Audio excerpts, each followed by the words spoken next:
I want to talk about a third method of testing, which is going to involve 3 ingredients. But it's similar to line blend on each leg. So like in this case, we would start with our A cup, which has 100% of whatever our A ingredient is. And our B cup is 100% of whatever our B is, and C the same. Then this cup will have 80 of A and 20 of C. And then we do 60-40, 40-60, and 80-20. Okay, so that right there is a line blend of these 2 ingredients.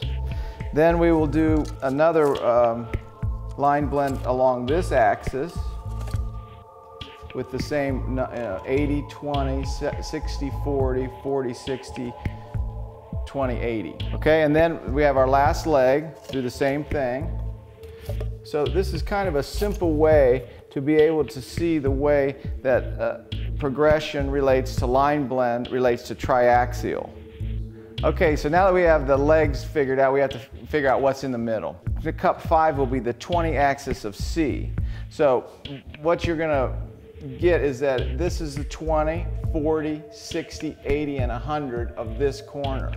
And so as we continue down, this will be also on the 20 axis of C, and this will be the 20 axis of C. And so then when we do this leg, it'll be the 20 axis of B. So every cup here will have 20 of B. And then when we get to our final cup, where it will be on the 40 axis of B, because here's the 60, 80, and 100. Sometimes when you get back in the lab, it's difficult to do the thinking while you're actually weighing things. So I find it really good to just write everything on the cup. And if you do the first triaxial, you'll get the understanding of it, especially after you look at it fired. And then any ones you do after that will be really easy.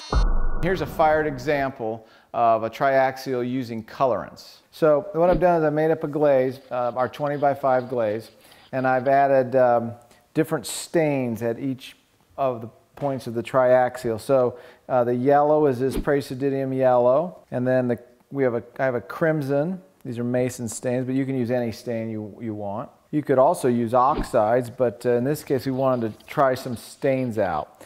So then what we're doing is we're blending these glazes together in a line. It's a line blend. So it's a blending of yellow and crimson, 80 crimson, 20 yellow, 60 crimson, 40 yellow, etc. And that shows the progression of color change within these stains. Okay, so then, so that's how you move from a line blend to a triaxial. Each leg of the triaxial is actually a line blend. And so this will be the same progression, but with blue. And then across the bottom, we have the same thing, but with yellow and blue blending. And you can see how you're uncertain what these colors are going to look like, because this is a sky blue, but we don't know what's in sky blue. They probably make it with cobalt. It looks like a cobalt blue, but it could have a little bit of tin in it, or it could have a little bit of iron to tone the blue down a little.